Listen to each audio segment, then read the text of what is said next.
back to Pittsburgh, everybody, to Atlantic 10 Men's Basketball Media Day. We're at PPG Paints Arena, and we are starting an afternoon. We've got 5 more teams coming your way. John Fanta, Rob Dauster, starting the afternoon with the head coach of the Dayton Flyers, Anthony Grant, along with Javon, Bennett. And guys, it is great to have you here. UD, the passion of the fan base, the passion within the program, it speaks for itself. And this is a team coming off the year that you guys had. Javon, we'll start with you. As you're gearing up for this upcoming season, what would you say are the biggest things that stand out to you when you look at the strength of your group? I would say for us, I feel like we're a very versatile group. We have a bunch of new guys coming in from different places, and I feel like, we all have the same mindset when we come together, that we want to win and compete. And I feel like when we bring that together, it's really good. So I feel like defensively, if we do that, we can do really good. I want to ask you this. The first time you met this young man compared to now, what do you remember about first meeting Javon Bennett, and what can you say about the guy that he's become for you? Yeah, well, I think, when you spend time with Javon, I had a chance to watch him on film when he was at Merrimack, and you meet him in person, he's a competitor. And I think that's the biggest thing that stood out to me meeting him, is he had a fire in his eyes that he believed in himself, and he wanted to be a part of something, a program that he fit and that believed in him. And, with the 2 years that he's played, I think he's really established himself, as one of the premier players in this league. We've asked him to play a variety of roles for us, from, point guard to off the ball to everything in between. And he's done that. I think, he's poised to have a great year this year for us with the work that he's put in. So you said he's one of the premier point guards in the conference. Isn't he also one of the premier recruiters in the conference, right? You were the lead on getting Jordan Durkak, right? Yeah. When I heard he was in the transfer portal, I kind of, put it in the coach's ear, like, we got a guy that I played with, my freshman year, that he can help us win. And, he has a good, energy. And, when he came on a visit, it was kind of a done deal, when he saw the arena and all that stuff. Talk to me about his game a little bit. What can Dayton fans expect to see out of him this season that maybe, you didn't see last year at Rutgers? Just somebody that wants to win. He's willing to do whatever it takes, to help the team win, whether it's rebounding, setting good screens. I feel like he's kind of a bruiser, somebody that's going to do the dirty work and, fill in those gaps that we need. So yeah, those are guys that like Dayton basketball, right? You need guys like that. Exactly. Yeah, 100%. I think I had a chance to watch him play, watch Jordan when I was watching Javon, when they were at Merrimack, and I loved him then, so when he made himself available in the portal, that was a no-brainer for me. And obviously with what Mon had to say about who he was as a person, his character, his work ethic, and then you get to know him. I think his character and his work ethic speak for themselves. Yep. Coach, when you go into the portal, how do you try to match it up with the personality of your team and your staff? And how would you say the pieces that you brought in, if you take a look at them, change maybe the complexion of your actual team, the different ways that you might be able to play this season? Yeah, John, I think that's a great question. And the truth of the matter is it's really an unknown, to be honest with you. You can do as much homework as you want to do in terms of the character and the work ethic. And obviously you watch, the talent on film, and you see from a basketball standpoint, you think it fits. And so we tried to be really intentional with adding pieces that we felt like would fit together. And, obviously we haven't played a game up to this point, but I think, what we were able to put together, they gel well together, up to this point. And that's such a critical part of you being able to have a winning team and a team that will support each other, is that they get along. And so far our group has done a really good job of meshing. All right, I got a little trivia for you guys, okay? Last season in college basketball, there were 3 players that averaged 13 points, 9 rebounds, 4 assists, 1.5 steals, and 1.5 blocks.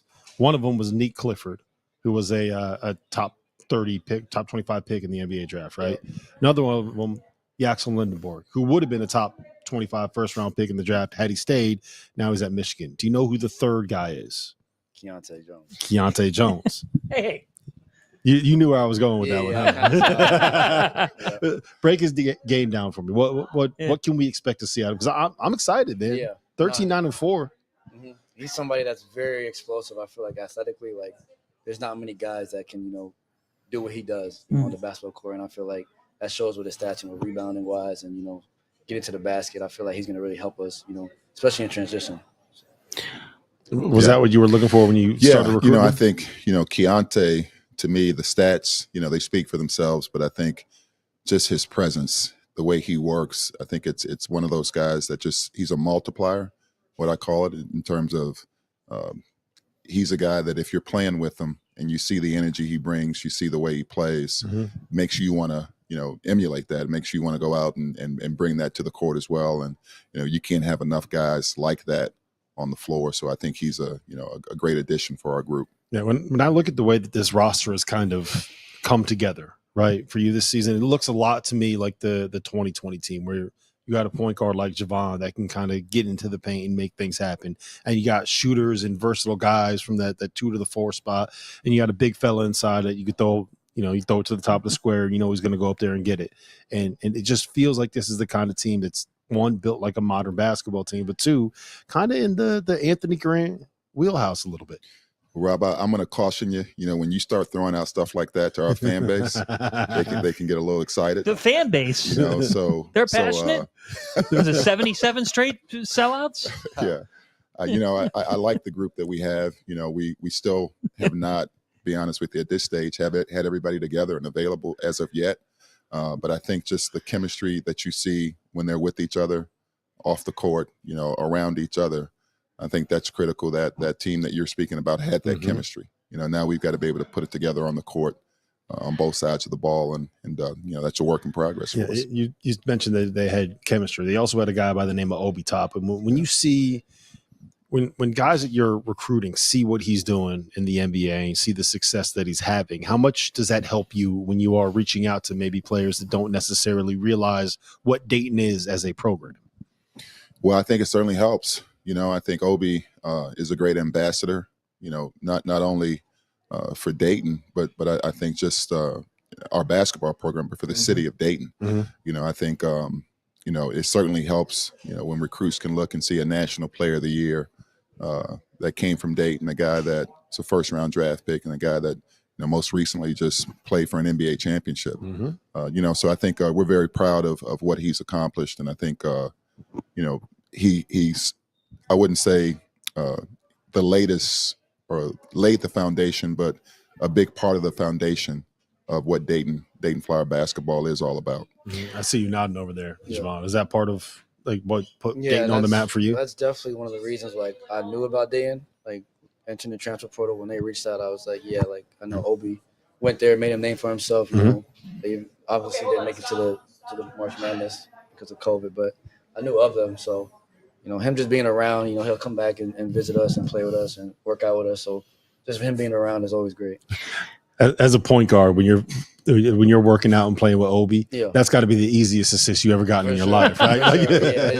Pretty much throw it anywhere, he'll get it. So it's always a great time. Coach, let's talk about your big fella, Mr. Letang, Emil Letang, all-conference second-team selection here, heading into the season, the preseason here. I got a question for you about all-conference because it's important to me that we bring it up. But let's first start with the big fella. How much of a difference does he make day in, day out for your program, and just as a rim protector and everything else? What do you see? Yeah, I think for Amiel, the biggest thing is walking in the door as a freshman. You really don't know what he's prepared to do. And I think over the course of last year, he really improved from the beginning of the year all the way through to the point where we inserted him in the starting lineup, I think early in conference play. And, he certainly showed what the potential that he has. I think like most freshmen, he had to make that adjustment to understanding college basketball. There'll be another adjustment now because he's more familiar to our opponents as well. And so I think he's worked extremely hard in the offseason. He's had a good summer. He played with his national team over the summer, and then he's back working with us. So I'm looking forward to his progress and the next step for his career. And to me, we see all the preseason stuff. I know you guys and every other team, you either look at it as a motivational thing or you look at it as it's preseason stuff. We're going to let the results do the talking. But perhaps my favorite thing that this league does is an all-defense preseason team. And that's something that this young man is on. How much pride do you take in that end of the floor? Mm-hmm. And in terms of, and then get to you on this, how of the guards that you've coached, where does he sit defensively? You first. Yeah, no, growing up, I was always took pride in defense. That's kind of how I made my mark on the game. I wasn't always the biggest guy. So figuring out ways I can, help out my team was on the defensive side. Who taught you that? Basically, my dad, he said, like, you're going to be on the court by, harassing people, getting on people's skin and, guarding them 94 feet. So, I just carried that, throughout my whole, basketball career, and I feel like it's just paid off. What about you and what you see as him as a defender? Well, he has the potential to harass you, and to make you uncomfortable. Whether it's 94 feet on the half court, and I think his numbers speak for themselves. And for our team to accomplish the things that we want to accomplish, I think you can look back last year and say, what our shortcoming was we weren't where we needed to be as a team on the defensive side of the ball. So I think that's a motivator for him, and it's what we talk about quite a bit here in the preseason. Now, Rob, I think that UD Arena is one of the best atmospheres in all of college basketball, and I think everybody thinks that, and they better, because if you don't, then you're living under a rock. 77 consecutive sellouts in the arena. Coach, is it possible to fully explain the love that the community has for their Flyers? I don't know that I have the words for it, honestly. I think we talk about it, with recruits. We talk about it, with the players that haven't experienced it yet. Probably the best example I can give you is our first year here. Our coaching staff, some of them hadn't been, at a game there before. And it was maybe a random game in December where it's, cold out and a little icy on the roads. And one of our coaches tells his wife, I don't know, if you want to come out to the game, probably won't be a good crowd here tonight. Maybe, stay home with the kids. And she says, no, I think I'll come. And he walks out and it's sold out. Everybody's there, and so it kind of gives you a feel of what it means, what Dayton Flyer basketball means to the community and the people. And it's a genuine thing just in terms of how they care about our guys. Well, what I liken it to, how much does that matter to you, knowing that Dayton does have football, but we know basketball is the biggest show in town, knowing that when you're walking around and when it's a game day, like some of these other leagues, they have football Saturdays in November and December. Yeah. At Dayton, it's 365 days a year. We love our basketball. How much does that matter to a player? It matters a lot, just knowing that, when you go out there, you have 13,000 fans, supporting you and, cheering you on. It makes you want to play hard. So, every day I see that, and I, go out there and put my best effort knowing that they got my back.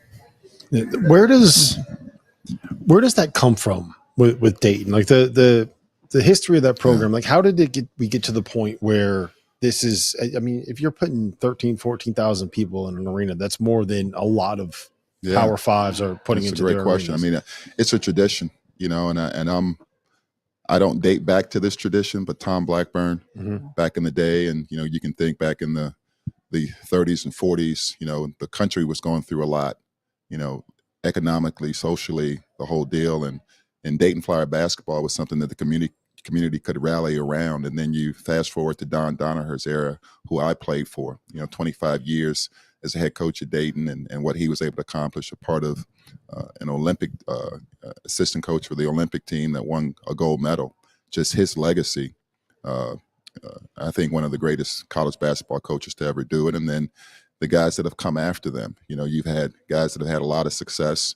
There's been some hard times, where Dayton hasn't had success on the court, and it's never wavered in terms of fans showing up, and supporting the team through thick and thin.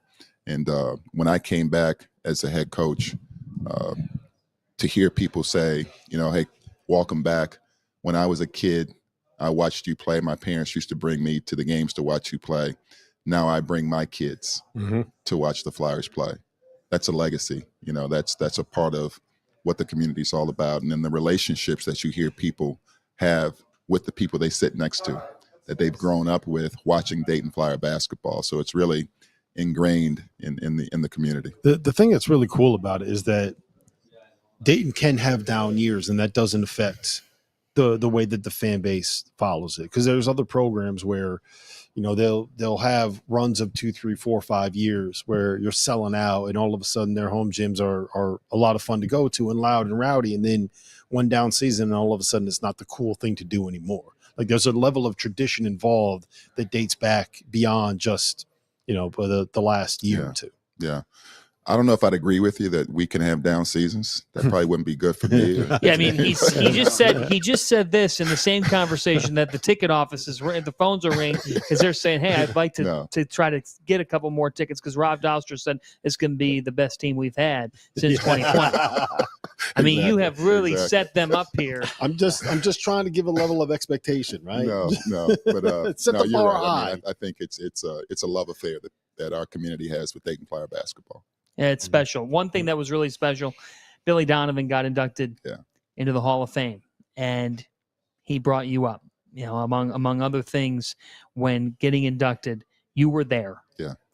And Springfield's a special place. Yeah, it is. How special was that night for you? That was one of the best nights of my life in terms of being involved in the game of basketball, just because of, number one, who Billy is, you know, what he's all about and the way he does it. And I think his speech, it exemplified who he is, you know, and he basically gave everyone credit for, I think the words he used was there was no evidence, you know, to give him the opportunities that he got throughout his career. But the commonality was everything that he was involved in became successful, right? And I know I wouldn't be sitting here today had he not given me the opportunity to believe in me as a young assistant coach to come onto his staff at Marshall. And so just to see, you know, former players from Marshall, players and administrators from Florida, people from the OKC Thunder, and then the group that came from the Chicago Bulls all together to celebrate him, you know, I think it speaks to his legacy. Some rapid fire here. We've been asking players all day. The 3 artists on your pregame playlist. All right, so first I'm going Drake. He's just always been number 1 for me. Number 2, I'm going to go NBA Youngboy.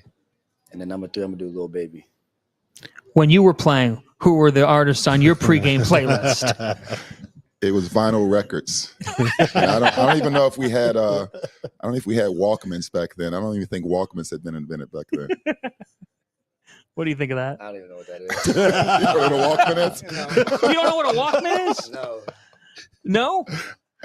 Okay. All right. Wait, I got to continue with this thing. I got to You got to continue. do it. Hobby or hidden talent?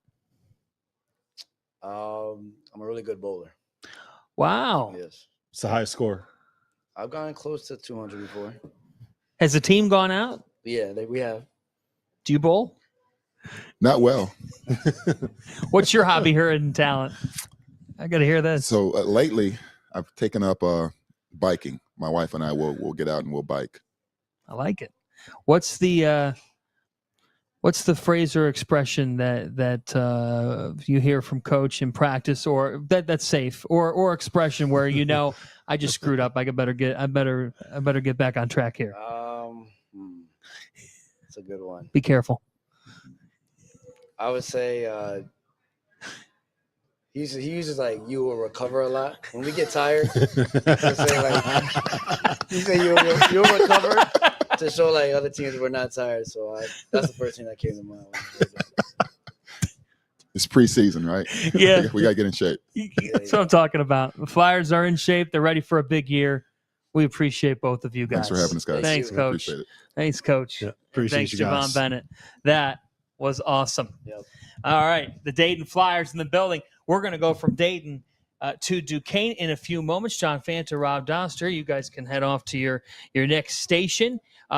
Let's talk a little bit more about this league before Duquesne comes in. The preseason poll has VCU at first, St. Louis at second with Robbie Avila back for the Billikens. Dayton, the Flyers, they got 3 first-place votes at third. George Washington at fourth, Loyola Chicago 5, George Mason at 6. I guess what I would ask you is, outside the top 3, if you could buy stock in one of those 3 teams, who would it be? Oh, man. I think GW. Yep.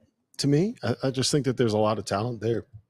Rafael Castro coming back is a big deal. I really love their guards, right? Christian Jones and Trey Autry. And I guess the big question is, and we're gonna ask Chris Caputo when he makes it here later on today, is the status of Garrett Johnson. Like that's the elephant in the room, right? Like he is a kid. If you don't know the story, he is a kid that came back and beat. He underwent chemo to deal with the tumor that he had. Beat it, came back, and then I think it was like 6 or 7 games into the season, or no, before the season even started, tore his ACL. And so we missed all of the 24-25 season. He's a first-team all-league guy, when healthy and when at 100%. And if he's at 100%, I mean, you got him, Rafael, Castro, you got that backcourt. Like that is a problem. That's a bigger problem right there, Fanta, than the home plate umpire right now. In the he's getting buried in the wild card. It's tied at 1 though. Detroit. He just missed a call at the plate. I know. Apparently. I've been watching on your phone over there, man. I'm surprised you're able to keep it together right now. Keeping it together during a playoff game. I think George Washington as well is a potential dark horse in this league. If you think about the trajectory, first off, in a league like this, do you have stability in the front court? Well, Rafael Castro should be able to supply that. Secondly, it might seem minor, but you've covered this with a couple of teams. They did make the college basketball crown last year. They got an invitation, and Chris Caputo said just being able to taste some postseason with my guys was helpful in a way. The extra practices, that stuff matters. Man. Yes, that because matters. Then you're able to retain some pieces. And that backcourt, I mean, Trey Dinkins is a talented player. Christian Jones is as well. They've got nice versatility. And Gene Aranguren, I know I mispronounced that, but we'll get the right pronunciation. But that kid's a talented player as well. I've had a couple of his games. He's tough. He's a fighter. Caputo feels like a guy, when you look at the coaching ranks, he feels like a guy, him and Tony Skinn, really, two of the guys that are in that area, DMV area, that are ready to really take off. This league's got a couple of coaches who are really on the rise, it would appear. You know what my favorite thing about that is Caputo was on staff on that George Mason team when they made it to the Final Four. 20-year anniversary of that. Yeah, it is. They're going to honor. They're going to welcome back that team, and Jim Larinaga is going to have a huge moment down there later this season. They're going to host ODU on December 13th, a game that's going to be on the USA Network, and they're going to do a huge rollout that day. I can tell you that the 20-year-old me does not have very fond memories of that George Mason run. By George, the dream is alive. Yes. The legendary words of Vern Lundquist. No, I do think that both Tony and Chris are guys that are – there's a lot of coaches like that, though, too. Like I think Phil Martelli has a exceptionally bright future in this business. Oh, I think so, too. I think and by the way, for Drew Valentine. Yes, Drew Valentine. Josh Schertz is a great coach. I've only – gotten to know Darius Nichols a little bit recently, but I really like his vibe, the presence that he has. LaSalle's a tough place to win, but if he can win I like there, the vibe though. How about this one?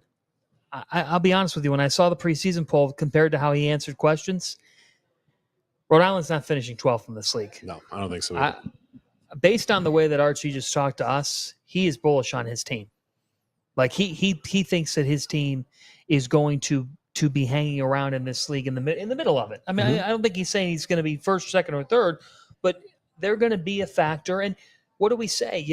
When you go into a year, and if you're not VCU, St. Louis, or Dayton, let's face it, it's going to be hard to find a exact pathway to the at-large unless you're pulling off some very big wins. But my point is this. If you are picked to finish 9th or 10th, and you might have that roster November 3rd. How are you playing heading into a week in Pittsburgh in March? And if you're playing well, you can do what Keith Dambrod and Duquesne did 2 years ago. You can come into this building and make something happen. And you also need the thing that's important is having good veteran guards and a good veteran presence in your backcourt. And that is what Archie has on that team. Another thing that I'll tell you is looking at that, they got Fordham in 14th. Yeah. There's nothing better than someone from the Kyle Smith coaching tree being picked at the bottom. Right. Yep. Well, let's welcome in. Yeah. Let's welcome in Duquesne. We've got Coach Joyce, Drew Joyce III.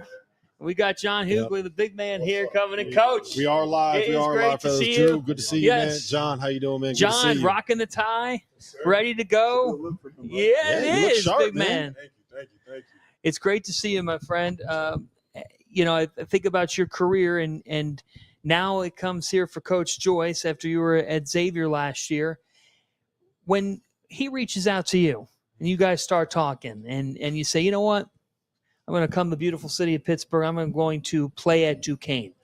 What was it about this program that made you say, I want to make this that last stop in my college career? I want to be here. Yeah, man, it was kind of a no-brainer, come playing for Coach Drew, just seeing his resume and the work that the coach has put in, being able to come back to Pittsburgh, to this beautiful city, a place that I call home. I got a lot of friends here, family members here. Just being able to play with the guys on the team. I did my research on the roster, seeing what Coach Drew brought back in, and then, seeing the guys that he brought in. I thought I could be a huge piece for that. Year 6. Year 6. It's crazy when you think about it. 6 years in college basketball, man. Right now, knowing what you know, if you could go talk to 18-year-old John Hughley before you're going into your freshman season, what advice would you give him? Man, just stay disciplined, stay consistent, and just show up every day. I like it. I like how point blank that was. Coach, let's talk about you heading into year 2, because we look back at year 1, 20 of your 32 games last year, 20 were decided by 9 points or less. You got the team going after I know a bit of a cold start. For you, a 4 out of 5 win stretch in the Atlantic 10 in this league. What did you take away from year 1 in this wild league with so many tireless nights, I'm sure, getting ready for teams, that you now say, okay, this is how Duquesne has to continue to ascend in year 2? Yeah, we definitely lost a lot of close games, and that's a area where, when I go back in the off season and watch film, you evaluate the whole game and try to figure out, why did I make that substitution? Why did I call that timeout? Was that the right play?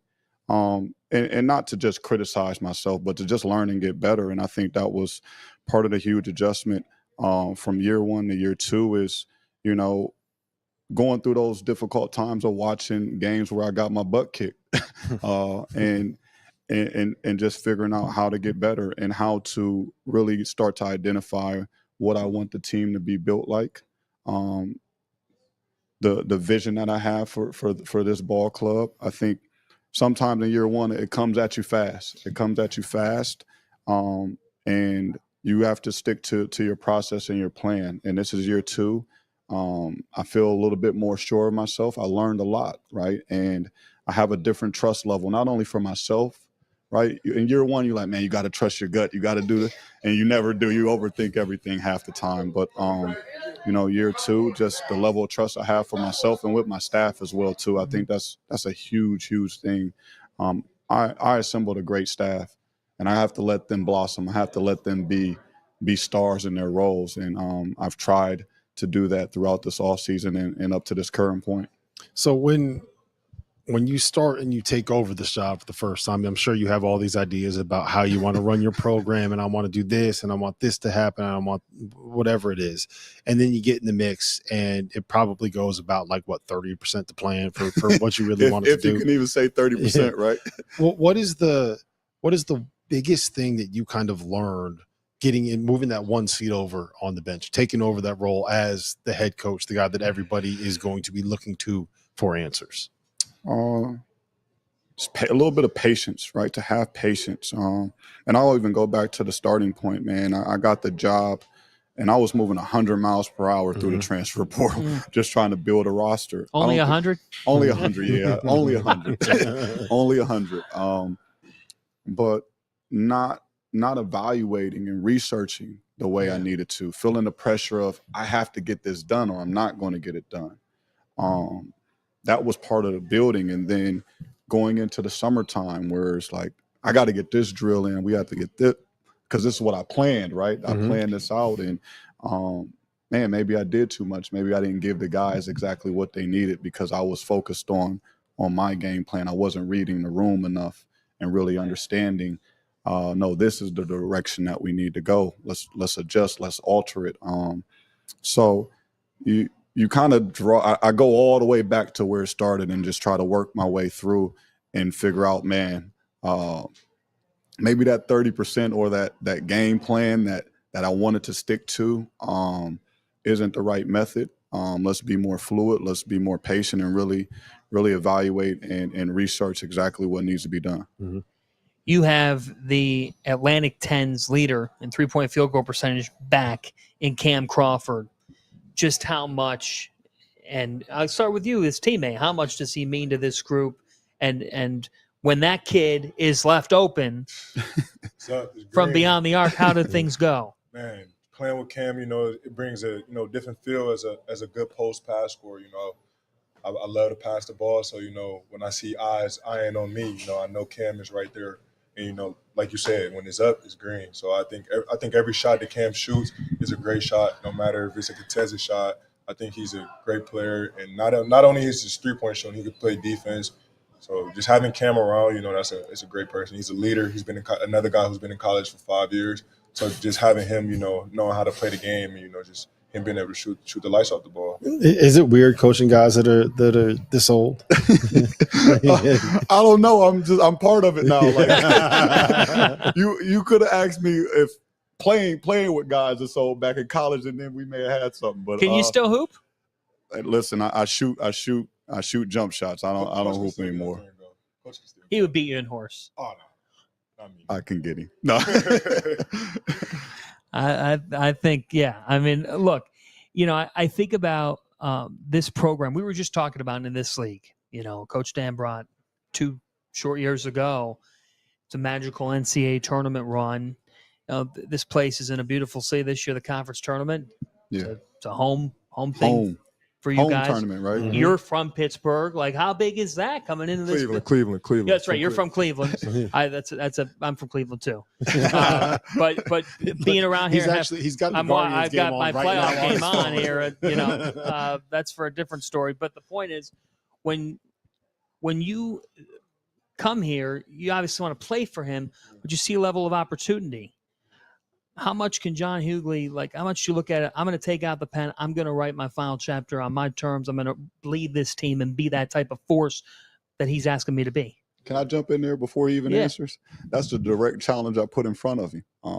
This is an opportunity for you to reshape, man, your career. And I think John is a special player. I've known him since high school. I've seen the process of freshman year John in high school, finding his way, showing a little bit of a presence to his senior year, footwork, trimmed his body, top 100 kid, can choose anywhere in the country where he wants to go. I want to see him have that success, not only for himself, but for his family. So in recruiting him, I was very, very point blank with that. Like, this is an opportunity for you to step up and lead and show what you're capable of. And I think he's capable of a lot. You look good right now. Are you in shape? Yeah, I feel like I'm in good shape. Got a little more work to do, but just get my body to the best, shape of my life. I feel like that's when I'm at my best, Take me through what the summer workouts have been. I got to imagine that Coach Drew has been kind of holding your feet to the fire there. Yeah, huh? man. I wasn't alone. Shout out Coach Jules. Shout out Coach Ari, my boy Alex Williams went through the fire with me. It was an everyday grind, from waking up early to early morning treadmills to then going to practice and then coming back to doing conditioning after to, being in boxing with Coach Drew and Alex, Boxing? Yeah, boxing. We did boxing. We did some boxing classes. Wow. They took some shots at me. We got a little Bud Crawford going on here. Yeah. We got a little Floyd. You sparred with him? Yeah, me and Coach Drew sparred a little How'd bit. that go? It was good, man. It was good. Listen, the height difference, Tell man. me to run again. Tell me to get on the line. The height difference is tough. That's a first right there. Yeah. Man, did you take a shot? Yeah, I got some off for you, Listen, it was fun, just finding a way to get through it and still having fun with it, You feel like that's refreshing? Like, I sense from you, this is refreshing. Yeah, this is you almost this not that you refreshing. fell out of love with the game, but you fall even more in love playing for him. Definitely. Coming back, like I said, playing for Coach Drew, means everything for me. So we got 3 Cleveland guys here, Sure. right? Oh yeah. Is it By true? the way, I'm aching because your brother did a tremendous job at my high school alma mater, St. Ignatius. And obviously now he's out west, right? He's out west, man. He did a I don't fantastic think job. he's coming back from Yeah, I don't the think so season. either. I don't think so either. The moment that he said he was leaving and heading to the sunshine of California, I would have done the same thing. Yeah. Good for him, though. But yes, we are all from Cleveland. Well, I was going to ask you who's Or the most. well, he's not. He's I'm an Akron guy. he's Akron. We'll go like this. We're Northeast Ohio. Is that allowed? Like, are we when we yeah. say Akron or Cleveland? Yes. Is that like offensive if I say you're No. a Cleveland guy? Listen, if I say We're all together. I think there was a point in age where I had some offense to it. I've grown and matured. Listen, we're Northeast Ohio guys, man. We're from Ohio. We take pride in that, and that's where it stops, man. It I helped got a lot when of love for Cleveland. It helped when the kid from Akron went to Cleveland and won a title, right? Absolutely. I was that 7 when that happened. Who cares at that point, man? We're winning. I was 7 when he got drafted. I was 1. So you remember the story. The story when LeBron gets drafted is that Gordon Gunn was the Cavs owner, and Gordon was blind. Mm-hmm. But Gordon goes, I got to go to St. Vincent St. Mary and go to a game. So he shows up to a game, and he obviously can't see LeBron play. But the first time LeBron slams it down, he hears the roar, and he turns to his GM and he says, draft him. Because that's all you. That was like give a taste of what that was like at SVSM. Oh man, it was an unbelievable experience. Not only to play alongside him and the things that he's done throughout his career, but man, you know how high school is. That's your guys, it's your friends, man. To go on that journey, to have that journey turn into so much more, and it's honestly, it's opened up doors that I couldn't believe would be open. It's taken me places that I didn't imagine that I would ever travel. So, and you think that's a lot of where it all started, right? At St. Vincent St. Mary High School with us together. So, Right. I'm just super appreciative of the moment. I'm excited to see how his career has blossomed. Although I expected greatness from him, and I still hold him to that. Like, it's still championship or bust whenever it doesn't matter. How much longer? He might go 10 more years. He just said the other day that he hasn't fallen. Like, he still loves the process of it, and I think that's going to be the determining factor when he goes through into a season and he just doesn't love it anymore. If I could put a number on it, maybe 2. But Yeah. I really don't want to. I It's really unreal. just want him to figure it out. The amazing thing about him too is there's so many guys across all sports, right? It's not just basketball, it's football, it's soccer, it's baseball, it's music, it's whatever it is, where at 14, 15, 16 years old, they get given that label of like the next greatest one or the potential to be the greatest ever. And no one ever lives up to that, ever. And he did. Like, it's an impossible standard, and he reached it. And he did it without any baggage, without anything in his wake. So How often do you guys talk? We talk pretty often, man. We got a chance to catch up this summer. We did a little bit of golfing. I stink at golf, so no one needs to run and ask me to play. We don't have to do that. But it was a lot of fun, man. It was a lot of fun to get back connected with him and the rest of my friends, and have some time to grow and hang out. I'll have you close it down. What's your message to Duquesne fans? Oh man, this is going to be an exciting year. Let's fill out the Cooper Fieldhouse. We're going to bring it every night. And this is going to be an amazing year to watch. Come check us out November 3rd. Yeah, stay disciplined, man. You look good. Thank you. Sounds Great, like you're in for a big season. We want to see it from you, Johnson. We're rooting for you, Appreciate it man. so much. Duquesne in the Thank you, house. guys. Coach Sir. Joyce, Always. John Yeah. Hughley, and Duquesne Appreciate you here guys. at PPG Paints Arena. Thank you, fellas. Duquesne joining us here at Atlantic 10 Media Appreciate you, Coach. Day. Thank you, man. I was going to say LeBron's going to outlast Goodman. It's, the amazing part might. about that is Goodman is at 67 years old now. It's impressive that he's able to make it to all these events, and it's nice that I would say that Goodman in media years is about equivalent to LeBron in basketball years. Yeah. We got George Mason about to come in. And how about this, folks? The Patriots had a sensational season last year. A share of the Atlantic 10 regular season crown. 27-9 is not bad. 27 Coach wins, Fanta. 15-3 in the Atlantic 10. And Braydon O'Connor, the primary point guard last season, here we go, Rob. He led the team in assists. The Patriots were 14-2 when Braydon dished out 4 or more assists, and they are in the house now. Braydon O'Connor and Tony Skinn about to step foot inside our little area here at Atlantic 10 Media Days. Coach Skinn, it's fantastic to see you. Coach, Braydon, good to see you, man. We are live. It's great to see We you, are too. live. Mics are hot. Braydon, don't say anything crazy. Well, it's great to see you both. And I'll tell you what you guys did last year was one of the best stories in college basketball because, to me, you did what – and you got – I know you want more to do. You always strive for more. But the coolest part about it was to see your home court get cooking. Mm-hmm. The people were into it. You had a court storming at one point, did you not? Or at least so we had one in year 1 when we beat Dayton. That's right. Yeah, that was that's the big one, year 1. About, yeah. But then you really it revved up to another level. What's it been like? They always say that the most fun part as a fan is the rise. Mm-hmm. Now I know it's even hard to keep it going, but what's it been like to take things and say, hey, this is how George Mason's going to play under me. This is what we want from our fan base, and everything seems to be going this way. You know, for one, it's been a blessing. You know, it's been a blessing of an opportunity.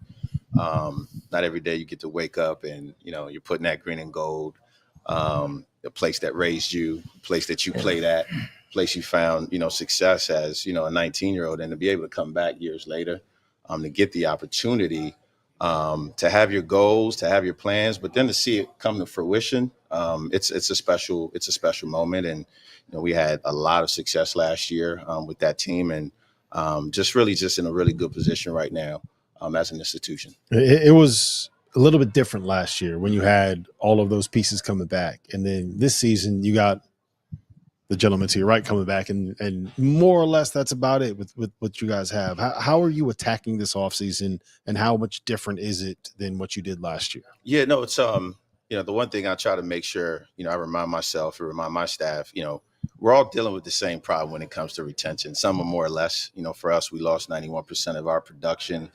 Just 91? Just 91%. But it's always, you know, a little bit more comfortable when you see a guy like this who, to be honest with you, probably got snubbed last year and could have been an all-conference guy.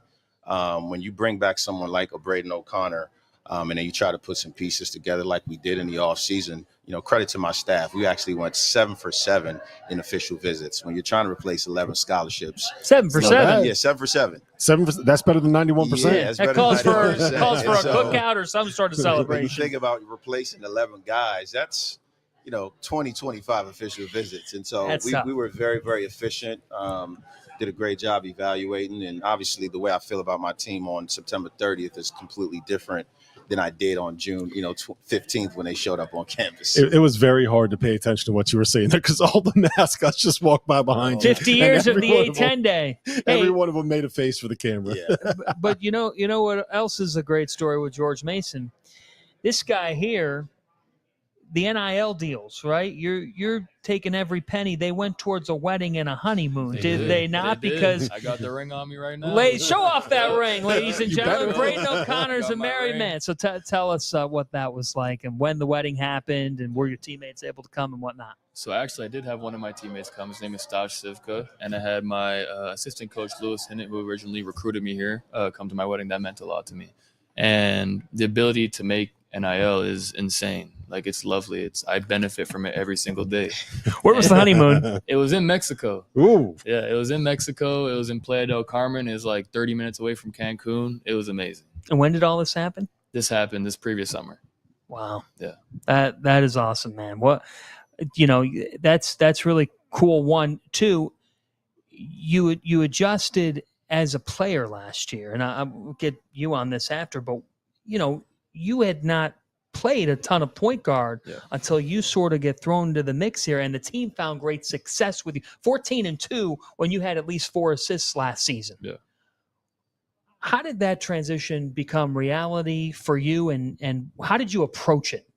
I think my approach was to go hard every single day, which is what I do with everything I do. Having a coach like Tony Skinn, being able to mentor you and show you the ropes on how to play the point guard has meant a lot to me, as well as our assistant coach, Lewis Hinnett.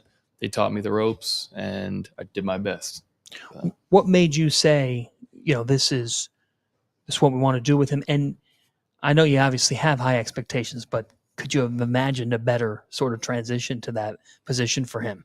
Honestly, when I watched Braydon, obviously when he got into the portal and just watched film of him and just watching his skill set, the one thing that impressed me was, he was like the third or fourth option on his team.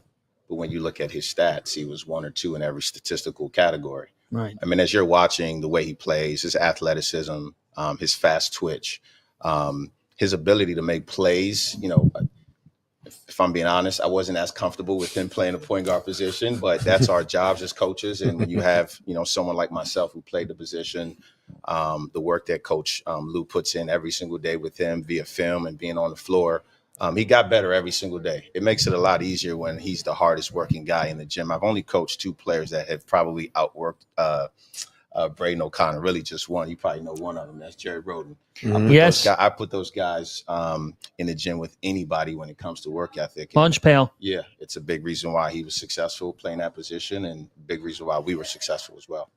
So George Mason, huge university, very large fan base, right outside the nation's capital, Washington, D.C. Coming off of a 20-win season in your first year, 27-win season in your second year, there's inevitably going to be a certain level of expectation when you are at a program like that with that kind of pedigree and have had that success in your first 2 years. And now you got to try to live up to that with this much turnover. Like, what's the first step in that process for you as a coach? I mean, obviously you got to get the commitment to get the players in, but once you kind of know what you have, how do you start building that this early? Well, I mean, for one, it starts with the support we get from our administration, all the way from the start at the top with Dr. Washington, the leadership we get from Marvin Lewis, our athletic director. When you have that type of support every single day, it makes my job a lot easier. I think my story is a little bit different just because, when we do recruit these guys and these guys walk in and they get on campus, I'm able to tell a story that I know.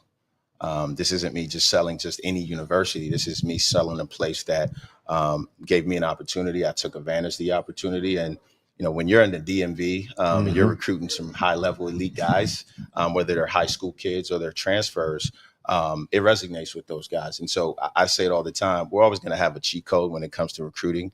And it's been a major part of our success, obviously, in the 2 years we've been here. That's an interesting thing you brought up. I wanted to hit on that real quick because you do have a top 150 player coming in, right? The 3/4-star guy. Shane Pendergrass. Yep. And I think in this era, there's an opportunity for programs like you to be able to tap into maybe a higher level of recruit than you've gotten in the past, as some of the Power 4 and Power 5 programs look towards 4th and 5th year players to be able to build out their roster, bring them in, develop them, hopefully keep them for 3-4 years. Right. And once you kind of do that, then you got a chance to be able to level up what the program is. And it seems like you're trying to do that a little bit. And in the area that you are, there's no better place to be when it comes to trying to recruit freshmen like that. Yeah, absolutely. For one, I mean, the A-10 is such a competitive league. Let's not forget that fact. A lot of these kids are being recruited, like you said, at the P4 level. But when you look at the portal and, most teams that are successful being so old, if you're a high school senior, do you really want to go play in that type of traffic? Or do you want to give yourself now an opportunity to go play in a good league like A-10? And especially when you're from the DMV, for me as a coach, for us as a staff, we've got to make it work. And, we got to be able to go back to the places that have helped us as an institution. And so for us, we're always going to be recruiting high school kids. It's a lot of traffic when it comes to April and the portal and things of that nature. But your foundation, it still starts with your high school recruitment. And we found some success this past fall. Yep. This guy is very proud of his Canadian roots. So who's the best hooper in Canada history? Who's the best hooper or my favorite hooper? Two different questions. Both. Go ahead. Both. My favorite Canadian hooper would be Steve Nash. Okay. Perfect And choice. Wonderful choice. My favorite Canadian hooper. That's a rough question. I would say I got to give it to Shea. He just won a chip. Yes, he So, did. I got to give it to Shea. I know you're proud of your roots, I am. right? You take a lot of pride. And talk about a place in Canada that has truly blossomed in terms of basketball talent. Yeah, so Ontario is where I'm from, and we don't get a lot of media coverage as America would, but it's on the rise. It's starting to become more of a basketball country. More and more Canadians are flooding the league, and as much as you guys might not like it, we're coming. So. Big news as well for George Mason, because on December the 13th, all right, this game will be on USA Network. It's against Old Dominion. Jim Larinaga, a banner will be hung in the rafters, and the 2006 team will return for that game. A huge day for the Patriots. And when you think about that day and what it will be, I know you're focused on the first week of November, but what a celebration of the program that will be. How do you put into perspective that moment that's upcoming? And that it's been 20 years. Yeah. I'm probably not going to get any sleep that night between just the rivalry we had with ODU when I was a player, but also more importantly, just having an opportunity to bring back my teammates and fellowship that we've always had. We still have a group chat, and so seeing those guys won't be a first, but I think having the opportunity to send and celebrate Coach L off the right way is a major part of, honestly, for me as a coach, a guy that gave me an opportunity to be able to bring him back. I think it's important for us. And we've done a phenomenal job in just kind of getting that prepared. And I'm excited. Obviously, we've got some work to do prior to that. But it's going to be a special moment for us. If I had told you in 2006 that you'd be sitting here with this pin on at Atlantic 10 Media Day as the head coach of this program, what would you have said? I would have probably disagreed with you. Because in my mind back then, I thought I was going to play for, 25 years, right? But having this opportunity 20 plus something years later, it's a special feeling for sure. Braydon, I'll end it with this for you. You transfer programs, Yep. You move up to a higher level, Yep. and you find success right away. What is your advice to other guys? You got some on this roster right here, right now, that are moving up levels, that are trying to impact the way that you impacted? I would say you'd have to look for a truthful program. Lots of days people are feeding people different information, and people try to sneak into your ear. Trust the people that are close to you, and I would say just work hard every single day. Find you a coach like Tony Skinn. That's what I'm talking about. Wow. Hey, that's your best salesman right there, Yeah, Coach. it's big time. Is that why you went 7 for 7 on recruiting visits right You there? don't know what I deal with every single day with this guy. Coach Braydon, thank you for the time. For sure. Appreciate you George guys. Mason. Thank you. Always good to see you guys. Yep, good seeing you, In man. Braydon, thanks for the coming on. house. Congratulations on the wedding. Coach Skinn got the invite, right? He did get the It didn't get lost in the mail. little busy. So Yeah, he was busy going 7 for 7. Yeah, Man. golfing or something.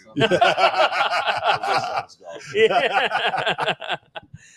Coach Tony Skinn, what a we just found out why Braydon O'Connor is now the backup point guard this season. yeah, exactly. Think about this with Braydon. Over his 2 years at UMass Lowell and his 1 at George Mason, his teams are a combined 75-27, 37-12 in league play. Is that good? That is pretty damn good. He's a special player, and for the Patriots in the preseason poll, they are 6th, but don't sleep on them, and don't sleep on who we still have coming. We've got George Washington up next, Chris Caputo, Rafael Castro, and the Revolutionaries are about to hit the big stage here. And I'll tell you what, we got a bow tie here. We got a bow tie. We got the bow tie. I noticed finely the dressed. chain before I noticed the bow tie. That's what I'm talking about. Yeah. Castro, good to see you again. How you doing, Rafael? Coach Caputo is in the Yep. house. That coffee. So Coach just walked in, and there's a coffee pot over there. I did the same thing. I walked over there. I filled it up, and it is ice cold. I think that's from like 3 days ago. So I don't know if you necessarily want that. If you want some, feel free and go ahead. No, I'll pass on the cold brew. It's great to see you, Coach, See you, and John. Rafael, great to see you too. Coach, we loved watching your program take the steps last year, and obviously you play in the college basketball crown out in Las Vegas. Now you head into this season, and we were talking about it, how excited we are to see certain guys take that next step when you've got some continuity like with this guy, Sure. others, and the bricks are being laid. How much do you look forward to? All right, we've been able to lay that foundation. We've been able to take this step. Now we've got the bricks in place for us to take off. Yeah, I mean, I think, kind of where we started and where we are now are in, probably vastly different places. That's good. I think expectations are good. Pressure, it's not pressure, but pressure is good. It's a privilege, as people say. I think when when I came to GW, sort of, and I've told this quite a bit, but you say, hey, for 25 years, GW was towards the top of the Atlantic 10, most years, 17 out of 25 in the postseason, a lot of really good success. And we hadn't been that way for quite some time, 6-7 years. And so, trying to get it back to the point where it's not just a one-time thing, but maybe you can build that out for another 25 years, that level of success. There were going to be a lot of things that needed to happen, across the board for that to be a reality at some point. But the first thing is that first step of having a good season and being in a postseason, and now to retain the group that we were able to retain was critically important. But then also to have the flexibility to go get more and help yourself and help your team more. And that's sort of where we are, and lucky to have Rafael back and the other guys that are back into the program. Oh, it helps when you got a 6'11" guy that averaged 14 and 9 come back to school. That's a good thing. It's positive. They don't grow on trees. I don't know, as they say. Yeah. Rafael, I want to talk to you about the season you had, because we're both Big East guys, and we saw you play at Providence, and it was hard for you to kind of crack the rotation there, and you end up at GW and put up the numbers that you put up, and you're even better in A10 play than you were throughout the rest of the season. Where did that breakout come from? Was it just playing time? Was it getting a little bit of confidence? Was it this guy right here next to you is a coaching genius somehow? I know it's not the latter, but I'd say it was definitely a mix of both, playing including time, the coaching genius, right? Yes. A mix of all three. All three. Yeah, exactly. Don't forget about that one. Yeah. It stems from, getting compliments from not only my teammates, but my coaches, and kind of just being thrown in the fire, adapting to different things I haven't done and just rolling with that. For you, you look at, you're always looking as a player to maximize your potential. And I know you said last year he was the most improved player from maybe in the country. Maybe in the when country. You think about his numbers nationally. So take me through that improvement, because that doesn't, people just look at it like, oh yeah, he improved. Of course he did. It's just the next, but there's a process behind the scenes. What did you guys sort of go through?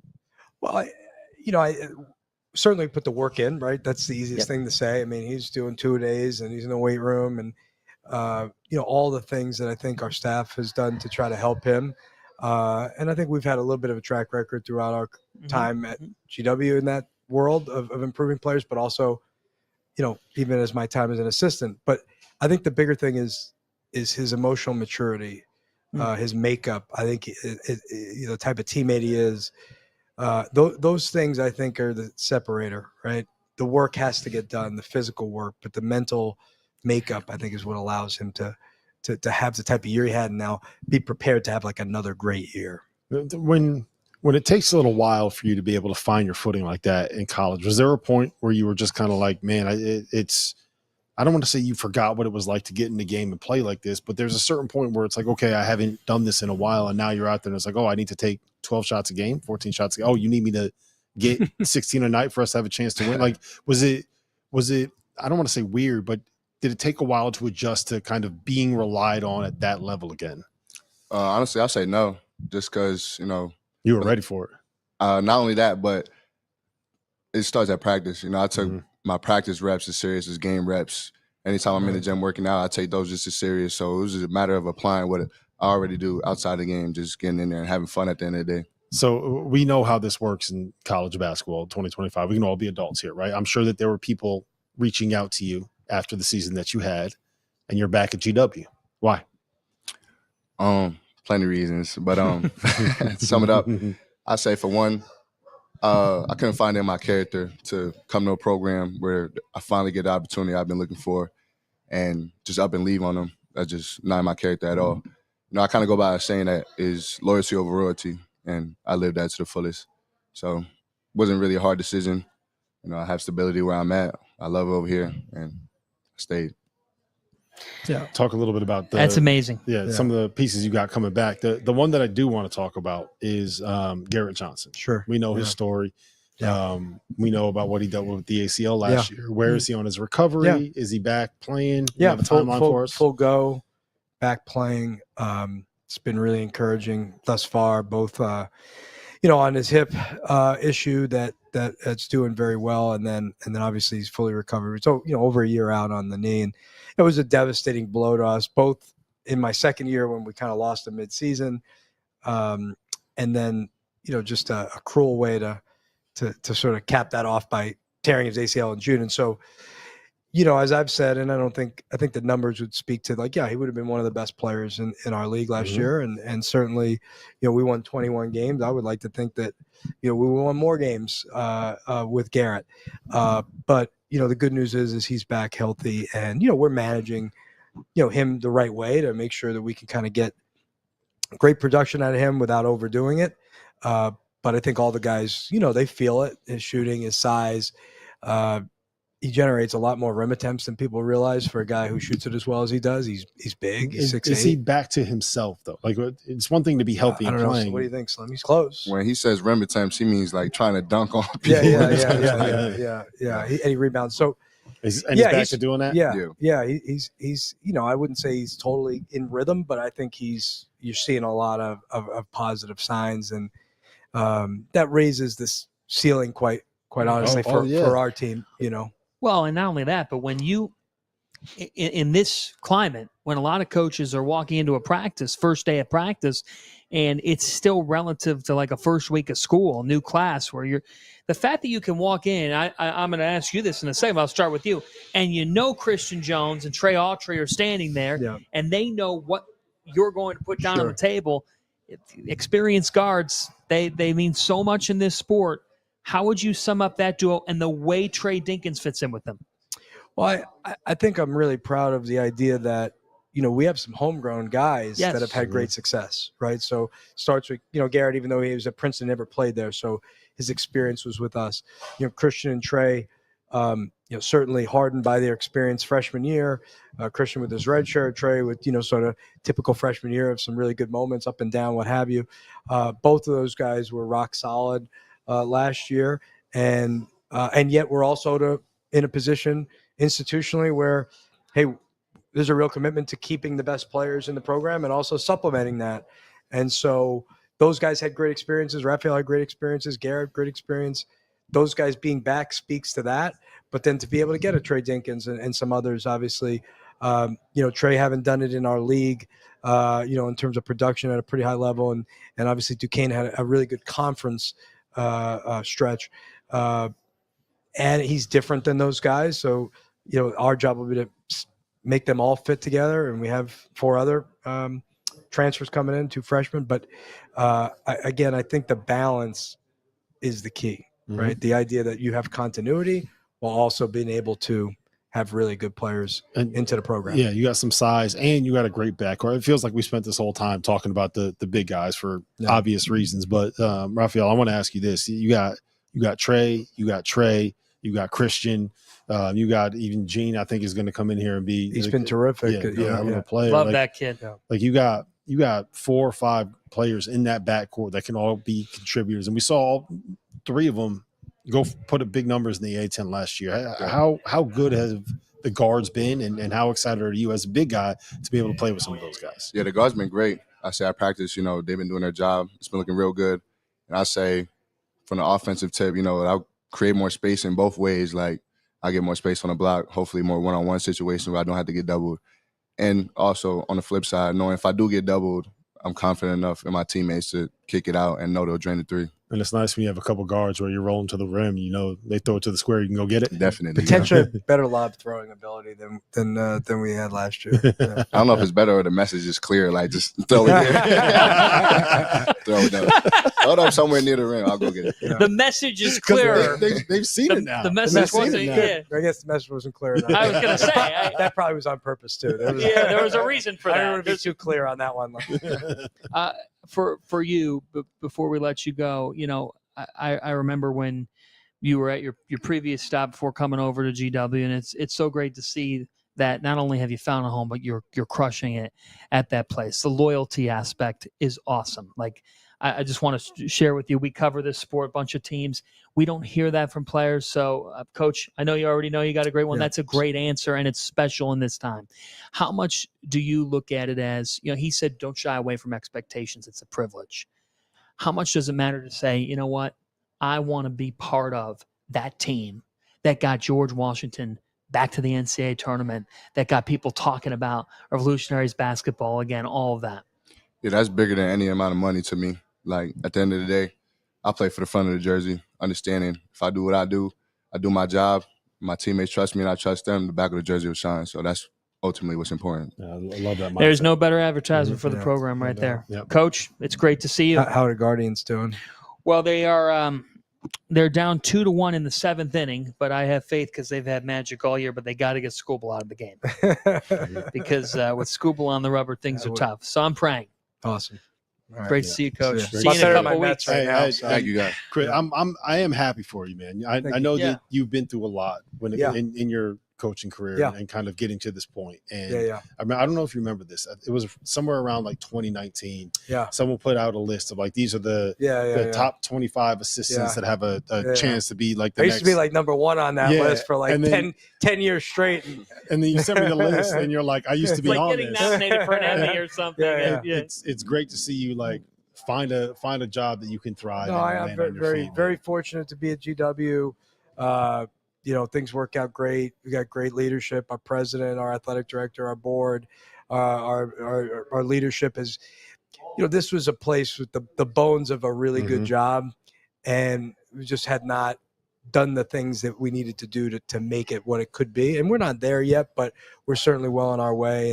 And when you got people like him and the other guys in the program, I think we're holding up our end of the bargain, not just on the court, but maybe just the type of people that are around. So we feel good about where we're at. And hopefully, like, this is maybe the beginning of whatever this is the beginning of a long time run of being really good again. Yep. Keep Coach, it going, man. Great to see you. See you in a couple weeks. Thanks. Thank you. Absolutely. Rafael, good to see you, man. Best of luck. Absolutely. Good to see Keep listening to him. He George knows what he's Washington talking in the about. house. Yes, he does. He knows what he's talking about. It's a special story blooming there down at George Washington. It's great to be talking about the Revolutionaries who are picked 4th in the league. It's the highest preseason selection for them in a decade. It is. One thing, and I forgot to ask Chris about it. Maybe I'll get him on the way back. I've been telling them they got to get a go-go band to bring into to bring into the arena. That's what I'm talking about. When You got to get that done. Yeah, we got to get that done. Hey, Caputo, any update on getting the go-go band for home games? Yeah. Can we make it happen? He immediately went to his administrator. VCU's got the Peppas. George Mason's got Doc Nixon, the Green Machine. We need a George Mason go-go He's band. arranging music. I'm telling you, He's man. arranging music. Well, great stuff there from George Washington. Last but not least, we're going to talk to the St. Bonaventure Bonnies. Dasonte Brown, Mark Schmidt. Bowen, is he on the way? Yes, they should be coming in here around the corner. St. Bonaventure coming into this season. This is a team that we both believe can certainly be a dark horse. And now for St. Bonaventure, Mark Schmidt, 18 years. I mean, he came into this job in 2007 after 6 years at Robert Morris. And so now Coach Schmidt and Dasonte Brown and the Bonnies are in the house here at Atlantic 10 Men's Basketball Media Day. We have saved the best for last on our show. For last. Coach, how are you? Coach, great to see you. Great to see you. Mr. It's Bowen, terrific. how's it going, man? Dasonte, terrific to see you. Let's Dasonte see you Bowen. on TV. I Sunday don't know Night what you were- Football, Yeah, man. you were wrong. Yeah, Sunday you Night picked the Football. channel, right? Oh, that was Saturday night, and yes, I did Yes. pick Penn State, and I was wrong. You were wrong. Yeah. I just want to let you know that. Thank you very much. Yeah, that has Saw to that. really feel good. That was for a you. great environment. Amazing environment. Oh gosh. You know what else is an amazing place? Olean. I once went on a college visit to Olean. I came very close to going to Oh, St. yeah? Bonaventure. Yes. You screwed up. Yeah. God's Apparently. country. Yeah, it is God's country. It is. Let's talk to you about the place, about the school, and about this program. What is it about St. Bonaventure that makes it, and this guy and his staff, that make it such an awesome home for you? Honestly, it's a blessing to be there. Outside of basketball, just all the students, the teachers, the alumni, like it's just so family oriented, and you build relationships that will last a lifetime there, and that's outside of basketball. And then with Coach here, like he just wants the best for me. He wants the best for our team. And I was able to see that very early when he started recruiting me. How you feeling, man? You healthy? I feel great. Back to Can't wait 100%? Yes, sir. You're playing and everything? Yes, sir. Do you feel like you're back to the player that you were at the start of last I feel season? like I'm better. Better? 1,000% better. Well, think about this. You were named the lone captain of the team on September the 24th. Coach, what went into that decision, and what have you seen in his leadership that says he's my captain, he's our captain? As I tell the team, I have nothing to do with picking captains. There's some coaches will pick them themselves or, have an influence on who. I could care less. It's like his peers are the ones that decide, and we don't do it until the day before practice. So the whole summertime, everybody, sees what they have. And his leadership skills, he sat out last year. And as I said in the press conference, it might've been a blessing in disguise. We were 9-1 with him, then he breaks his foot. And I think for the last 20 games of the season, he was on the sideline. He was like, coach watching. And sometimes like it's a doubting Thomas, like the coach would say something to you on the court. Yeah. But once you see it from the sidelines, it's almost like you learn quicker. And so, he knew that he needed to work on his jump shot.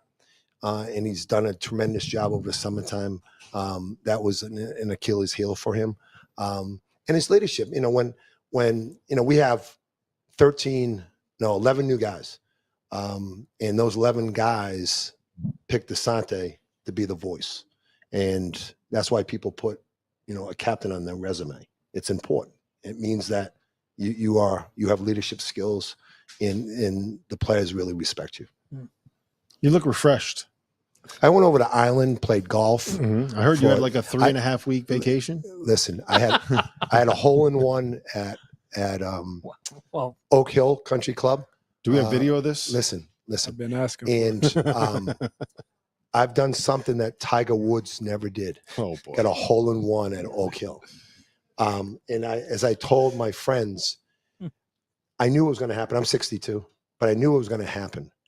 As we tell our players, patience. And I just had patience, and with my skill set, I knew it was going to happen. It took 40 years to get it done? It took me 62 years to get it done. But I did get it done. How'd you find out Coach got a hole-in-one? I told him. He mentions it after every practice, every other day. Oh, come on. Are you kidding? The only thing I'm missing right now is the footage. Yeah, right. It's like if a bear's in the woods, right? Let's talk about this, about your team, and when you bring in 11 new guys. But it's pretty clear looking at some of the priority areas. Yeah. Whether it's Joe Grauveck, who averaged close to 3 blocks per game at Fullerton and could shoot the three. Yep. Buddy Simmons, second comes to mind. You went after defense and you went after shooting. Yeah. I thought one of the negatives last year was that 3-point shooting percentage. And so every player that we brought in shot over 35%. And so I just think the game of basketball now is an offensive game. And the better you can shoot the ball, the better chance you have. Now, I've switched because I always thought I was going to say, wins. Was this different? But it's just the way that the game is called now. It's just different. So that was a negative. We try to make it a positive. And we try to bring in, rebounding was another area that, I think we were like +1. And I think the team that out-rebounds the other team has a legitimate chance, should win the game. So like a Frank Mitchell. Is a guy that was at Canisius, was a double guy, and Joe can rebound. And I just think that those were the two, there was other deficiencies, but those are the two glaring ones that we tried to fix. Now, how old is this change in thought process for you? The last couple of years, as I said, I'm old and sometimes you don't change, but I think if you don't change, then you're going to die. Just like this whole NIL thing, you may not believe it or like it, but it is what it is. And if you don't adapt to it, you might as well get out of the business. And I just think that you got to be able to shoot the ball. If, like at our level, if you can't shoot, you can't play. And so shooting the ball. Now you have to defend. Believe me, you got to defend and rebound and take care of the basketball.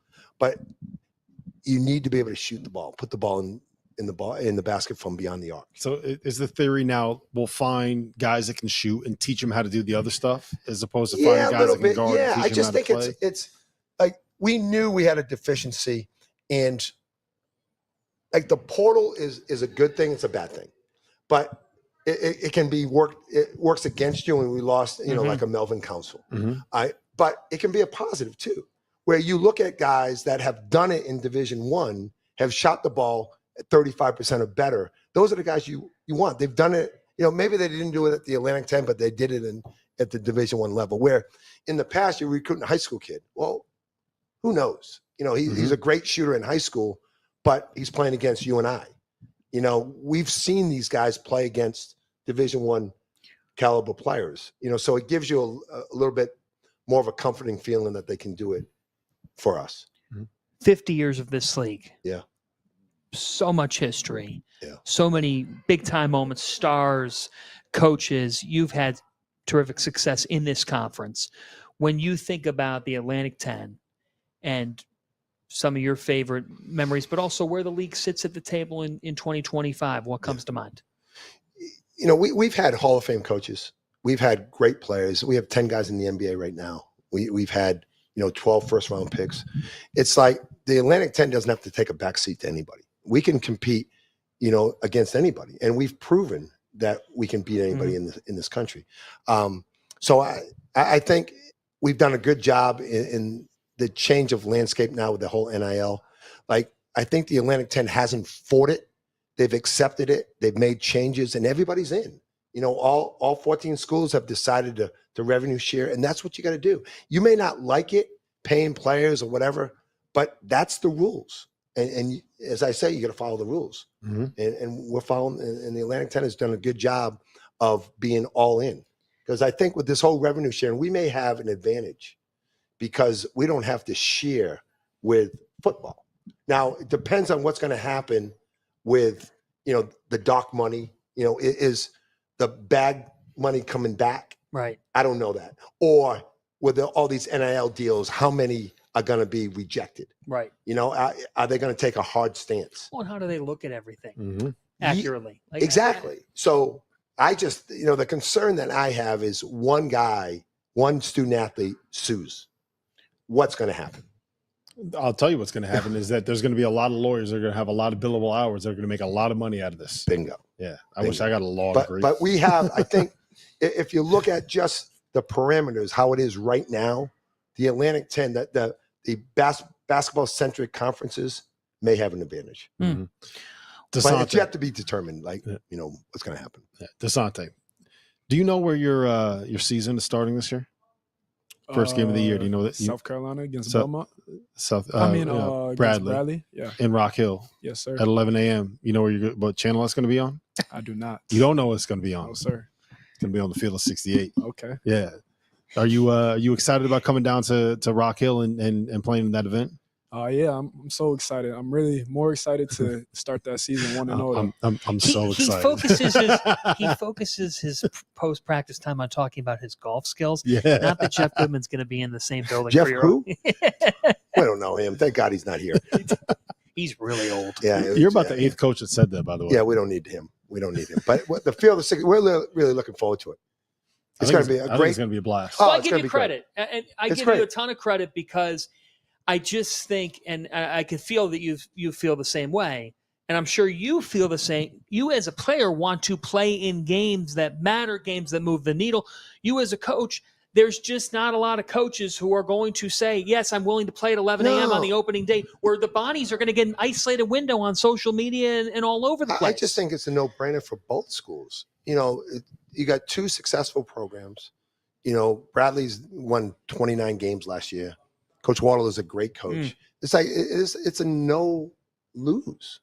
It's like if you lose that game, you're losing to a good team that's going to have a really good season. I just and to be able to be the second game of the 25 season, 25-26 season, it's like why wouldn't you want to play? And we shouldn't fault people when they play people, right? No. No, like we're playing North Carolina. You know, it's like, to me, Down in Fort Myers. Yeah, those are no-brainer games. That's just going to help us and prepare us for the Atlantic 10, because Bradley is a program that can be one of the better teams in the Atlantic 10. So we're playing an Atlantic 10 team at the beginning of the year, and I think it's exciting for our guys to look forward to that. We're going to have a great crowd. The Bonnies travel really well, so we're excited about it. Mm-hmm. Dasonte, you were voted captain, as your coach said. What advice are you giving some of these new guys that are transferring into a program on how to adjust and how to be ready to play right away?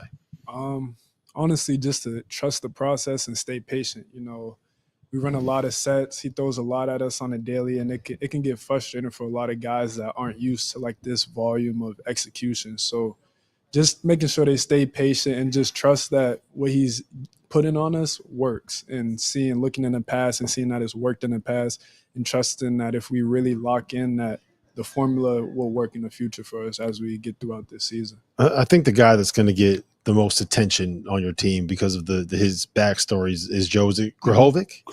Yes. Joe Grahovic. Yes. For people that don't know, he's from California. He was homeless for a while. He was living in his truck. Mm-hmm. And now he's got a chance at one of the best programs in college basketball. What have you seen out of him, and what can St. Bonaventure fans expect to see when he's able to kind of play? He's relentless, man. He gives us so much versatility at that 4 and wing spot. He's 6'9", but he moves like a guard. He can play inside out, shoot it well. So he's just a versatile guy. He can thrive in any position you kind of put him in out there. So I think he'll help us out a lot this year. So I have a proposal. Okay, if you guys, win the A10 regular season and win the A10 tournament, Coach has to grow out his beard like Joe. I like that. Does that work? And what about a headband? Well, shoot, I don't have any hair, so I don't really remember, this is my showing my age. Slick Watts. Yeah. I could be Slick Watts. So yes, grow out the beard. Yeah, I'll grow it out. I'll grow it out, and maybe be like who's the manager in the WWE? Triple H? No, way back when. Oh, Paul Heyman? No. Lou Albano from the corner. Yes. I can do that. You could be a WWE figure. You know, you've got. What do you think? Because of my physique? Well, no. I mean, I would hire you as my manager. I don't know how many matches I would win for you, but no, like you've got the. You could. No, I'm saying you've got the authority to you. You've got the accent. You could be the heel, right? Yeah, exactly. Like I think you could make things happen. Don't you think? I agree. I mean, the guy gets a hole-in-one on a golf course. Something that Tiger Woods hasn't done. Again, yes. Well, I mean, that's the best part about it, because you never know if WWE is real, and you never know if the hole-in-one is real, right? I have footage. You're not wrong. I'll show you. You got to get that to us, Coach. Coach, great to see you. Thanks so much. Good luck for to the having Bonnies. us. Thanks. Yeah, this year, Dasonte. Congratulations. Can't wait to see you November 3rd, Dasonte. Get November excited, 3rd, man. 11 o'clock. Get fired up, Dasonte. That's it. Bright and early. Exactly. Bring the coffee. Are you a coffee drinker? I am. I won't sleep that night. Yeah, right. I'll be watching tape. You won't. Brian Wardle sets. Be a great game. We're looking forward to it. We're looking forward to it. Take us home, Fanta. Why don't we take a very quick break, and then we'll wrap things up here after this on the Field of 68. Stay with us. The college basketball season will begin right here on the Field of 68. At 8 a.m. on November 3rd, we will be tipping off the inaugural Field of 68 opening day marathon. 15 hours of nonstop basketball. It will begin in Rock Hill, presented by our friends at Visit York County. Plan your itinerary today at visityorkcounty.com. Winthrop will face off with Queens in the opener, followed by Bradley taking on St. Bonaventure. Then we head out to Sioux Falls, South Dakota, where it'll be presented by Sanford Sports, who is changing the way people play and making sports accessible and fun for all. Murray State gets Omaha at 1 p.m. Eastern Time, with Drake taking on Northern Arizona in the second game in Sioux Falls. Then it's back to Rock Hill for a showdown between Furman and High Point, with Merrimack taking on South Dakota State in Sioux Falls in the nightcap. Tickets for all 6 games are on sale now at the links in the description below. Field of 68, opening day. Athlete AI is the story of the athlete. And every athlete deserves to have the story told. Under the lights and in the spotlight. This is your moment, your rule. Download, capture, create, share.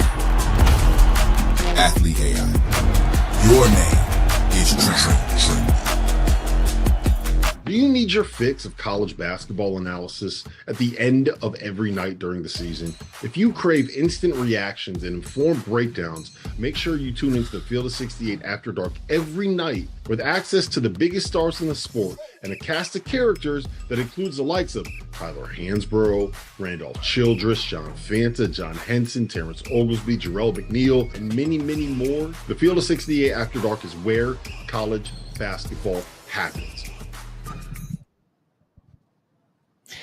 Let's wrap it up here at Atlantic 10 Media Days on the Field of 68. John Fanta, Rob Dauster with you. We heard from all the coaches. We heard a couple of really different stories. I loved, right from the top of the day, from Sean Logan, who's now back from an injury, for Davidson, to Brandon Jennings and VCU. Jennings definitely looks the part of a guy for VCU. The Rams are going to be right there. Phil Martelli Jr.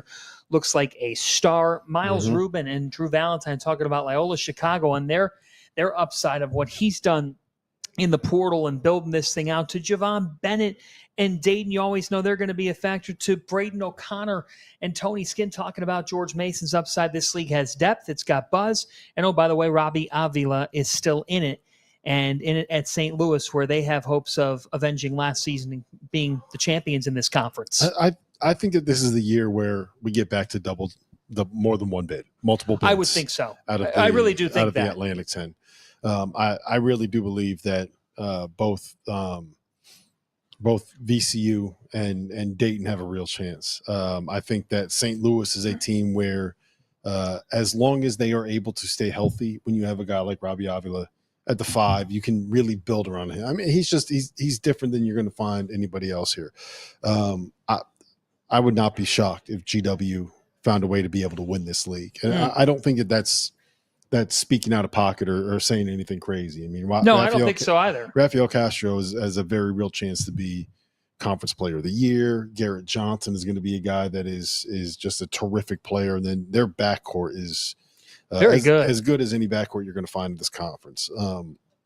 I'm never going to be one to doubt Mark Schmidt to find a way to be able to be competitive. I think that Loyola has kind of when you have a great point guard and a great 5-man, you have a chance to be really, really good. And Tavares, Daywok Tavares coming in from Charleston, that kid's talented. And I think that a lot of guys have I think Archie is probably the perfect example of it feels like they have found their footing in this new era. Yep. I remember talking to Archie last year, and it felt like one of those things where he was like, I don't know how I am going to be able to make it work in this new era of college basketball. And he came in today and he was rejuvenated. He was excited. He was having fun. Yeah. And that's not what I would expect. You don't, if you know the Millers, you don't go in there thinking like these are the most jovial human beings on the planet. And he came here with a smile on his face to see us. So I think it's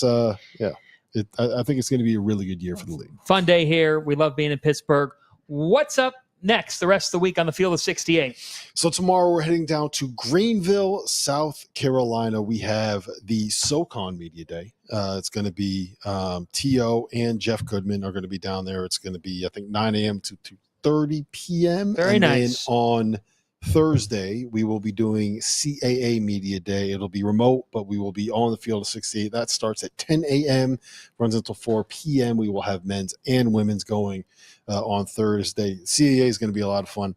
Next week, we head up to Sioux Falls for the Summit League. It'll be myself and Alex Heinert up there, while Goodman, T.O., Randolph Childress, John Henson, Tyler Hansborough, Connor over there, the whole gang, Dagan Hughes, everybody else is heading down to Charlotte for ACC Media Day. It's going to be just those two next week. The week afterwards, we got the American, we got the SEC, we got the Big South, we got the Big West, we got the MAC coming up, we have the Southland coming up, we have the Ivy coming up, we have the WCC and the Mountain West coming up. Loaded. And we have one more that I am not remembering off the top of my head, America East. We'll be doing the America East as well. So 15 of the 31 conferences, we will be doing their media days, which is a lot, man. But I'll tell you what, this is the stuff that gets me fired up to do this. Absolutely. Like there's just something about, I talked about this earlier, but when you come through that tunnel, when you're coming to Pittsburgh, and it's just like you're just driving through this tunnel and it's dark and you're like, what am I doing in here? It's a new season. And you come out and it's just glorious, and you drive over this bridge and you just see the Pittsburgh skyline and you see the Pittsburgh stadiums over here, and you're driving over the river, and all against the side of the river is all these lights, and it's just it's beautiful driving into Pittsburgh. And that kind of feels like a perfect metaphor for what the media days are. It's the summer, it's baseball, it's hot, you're at the beach, you don't have college hoops, and you get here and it's media days, and just boom, it all just opens up. So I'm excited, man. The season's going to be here soon enough. We have a lot of great teams. We have got a lot of great leagues, and it's always, you never know what's going to happen in this freaking sport that we love so much. Thanks to Connor. Thanks to Trevor. Thanks to Dagan. Thanks to Rob. And this is John Fanta. We thank the Atlantic 10, who we have a terrific partnership with, podcast with as well, for having us here to PPG Paints Arena for being 810 here. Insider. You can find it anywhere that podcasts are available for absolutely free. Great to be here in the lovely city of Pittsburgh. He is Rob Dauster. I'm John Fanta. Thanks for watching. Tune in tomorrow for SoCon Media Day, where we'll be live down south, and then CAA Media Day on Thursday. It's the Media Day frenzy all throughout the month of, well, tomorrow, which is October. October 1st is tomorrow. Thanks for watching Atlantic 10 Media Day, everybody.